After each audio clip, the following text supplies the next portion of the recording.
All right, guys, well, we have a treat for you here. Welcome back to the Insight Plus live stream, coming to you from the O2 Intercontinental here in London. Joining me now, SVP and General Manager of our Cloud Data Services Business Unit, Mr. Anthony Lai. Anthony, how you doing? I'm very well, sir. Thank you very much for joining me here on the stream. I really appreciate it. And thank you for supporting all of this streaming effort that I've been trying to put out there and get the good word out about Cloud Data Services. So the biggest thing, when we hear you talk on the keynote about some of the challenges and some of the things that people are dealing with when they're dealing with this new digital world, we hear the phrase digital transformation quite a bit. It's become pretty commonplace. What are some of those obstacles that you're referring to that people, or the hurdles that they run into when they're trying to take, large monolithic applications or things that are pretty seated in where they are and move them to a new cloud or digital world like that?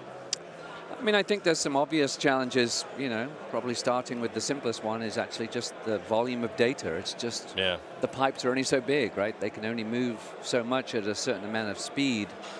I think, there's just a challenge in sort of application integrity, the integrity of the application as you move it from one environment to the other, and that's, if it's SAP, it's not something you're going to throw up over a weekend. It's going to be a very staged and scheduled migration, probably with a global systems integrator. You always forget one cable.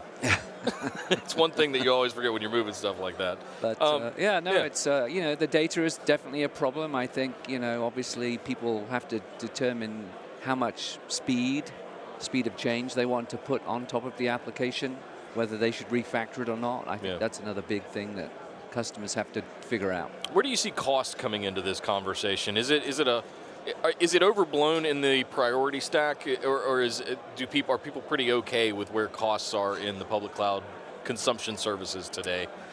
Yeah, I mean, I will tell you, I think that people who sort of don't want to be in the cloud will tell you it's expensive.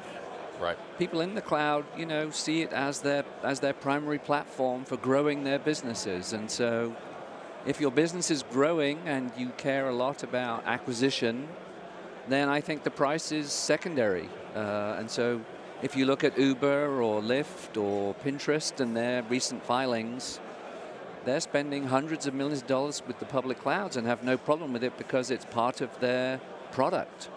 It's almost a prerequisite for those kind of companies, right? Yeah, and so if you're growing the top line, cost is not really an issue if you can grow quickly. So in a way, it's kind of an excuse not to move. I think so. If you think about it in the inverse, right? I think so, and I think that's to the detriment of probably a lot of these old companies, because the cloud natives see an opportunity, I think, like never before to come after the business. Yeah. Well, how do you think some of these companies, especially some of the newer ones, we certainly have our ways to measure success or failure on-prem that we have as old infrastructure architects, but in this new cloudy world, how do you measure success or failure in how things move forward when you're using some of these more cloud-native applications? I think at the end of the day, we run in a real-time world now where a lot of our stuff is sort of won and lost on the iPhone or on the Android device, and the customers will either choose to use you or not.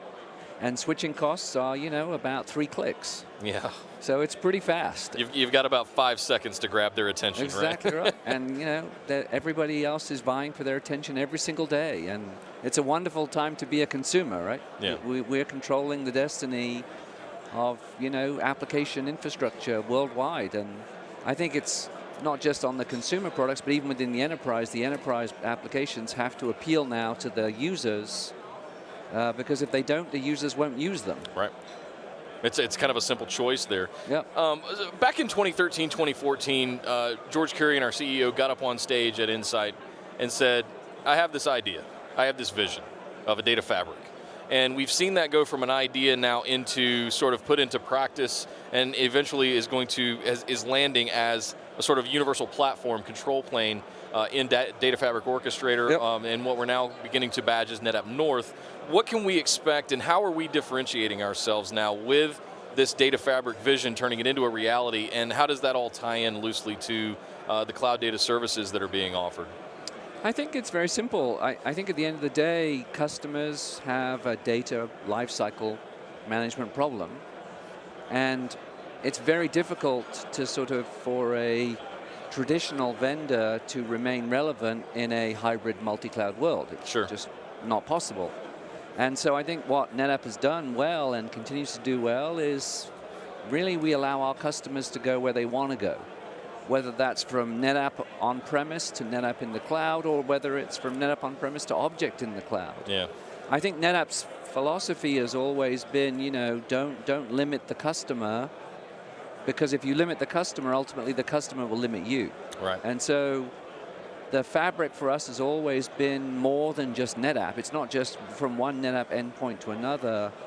We have tiering products that tier to object to free up space on our machines. We have, backup services that use object. We make use of whatever we can to help the customer manage their sort of data lifecycle and their data strategy. Yeah. We're here in London, and one of the things that when you hear Europe or you hear the UK or you hear anything in EMEA, you kind of immediately, as a technologist, think about GDPR. It's really come into our lives the last couple of years in a big, big way. And I want to understand from, what's your perspective on compliance? And we also have the California version of version of that now that's kind of different but similar fundamentals. When we talk about that and we're building tools like cloud compliance and any of our cloud storage offerings that are out there, how does compliance with GDPR, CCA, things like that come into play? I mean, I think for me personally and my team, I made a conscious decision that as a storage vendor, we should provide compliance as a feature of our storage. Right. And I'm sort of disappointed that other storage vendors have not done that, because fundamentally we're giving them persistent storage and potentially putting them at risk. Yeah. And I just think that for us it was that the compliance service was a feature of storage. It wasn't, I didn't want to build a big compliance business. I didn't want to be, a big security platform. I just felt that everybody has to now pay attention to it as end users. I think it's good that we have these protections. And I think for our customers, the businesses, it was important that we demonstrate to them that we would take care of that service and make it part of the volume, as opposed to sort of wishing customers the best of luck. We've taken selling you an add-on. Yeah, right? Or even just pushing you to another vendor. We got you, we'll protect you. Yeah. Yeah. So it's worked out very well. Customers have been really delighted by the service. Yeah. Very good. Next one I wanted to ask you about is, with that in mind, should all businesses today be conducting themselves online as if they're a security company? And what I mean by that is does that need to be, I feel like that needs, with ransomware and all kinds of stuff going on around the world, not to mention GDPR and CC, at what point does every company become a security company to an extent? I think it's just the responsibility of the application itself. I think increasingly, these applications are finding their way into our lives in ways that, they hadn't before. Right. And so I feel like, every application developer has to have the discipline to code and manage their application and the customer's data to the highest standard. I just don't think there's an option anymore. Yeah. Just saying, I haven't done it isn't good enough. I think every application now that's consumed in B2B and B2C has to be, compliant. And it's just a fundamental right, I think, of the consumer. And so there's no, opt-out category anymore. I put it in the same category as a few years ago. Google came out and threatened around SSL, like when we were HTTPS, right? They kind of said, if you're not using HTTPS, we're going to downrank your search results, right? It was kind of a forcing your hand if you run any sort of web presence. And I see this kind of that's the same thing to me as GDPR. It's like you have to be a steward for people's data. You have to treat it with the utmost integrity, and if they don't want you to have it, you can't have it. Exactly right. That's exactly and there's kind of an honor and an integrity to making sure that you're withheld to that. Now, as end users, we have to click a lot of cookie notifications constantly, every day. I think, but at the end of the day, I think, it's a right of the consumer, the individual, and I think applications have to yield to the consumer. If we don't, I think consumers will go somewhere else. Yeah. One last fun one I'm going to ask you. In the next 10 years, what is the craziest piece of consumer or enterprise? What is the craziest piece of tech that you think we're going to see in the next 10 years? Wow, that's a good one. I think we're still just at the bleeding edge of artificial intelligence. I think there's going to be many, many things, hopefully all good. Yeah. No Skynet. No Skynet. No Terminators. Artificial intelligence will bring, and I think, you know, there's a lot of services today that are, you know, I think really good prospects for sort of autonomy. Yeah. I think Oracle's autonomous database was a really, really good shift. It's the most secure database in the world because you don't need an admin. Right. The machine is the admin, and it's funny, you know, when we run Cloud Volume Service or Azure NetApp Files, we've wrapped ONTAP with sort of an autonomous layer that manages ONTAP for us. So no storage admins can get in there and potentially do damage to the system. So it's not even accessible. Right.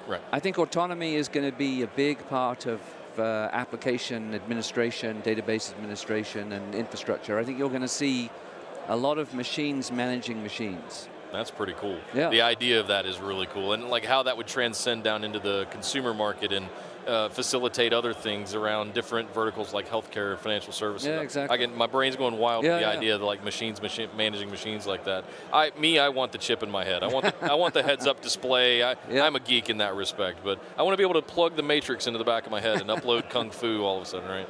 Well, Anthony, thank you very much for taking the time to stop by. I know you got a busy schedule. I wanted to get out of here. Folks, thank you for tuning in. This is Anthony Lai. We'll be back in a few minutes with our next one. Thank you very much. Thank you.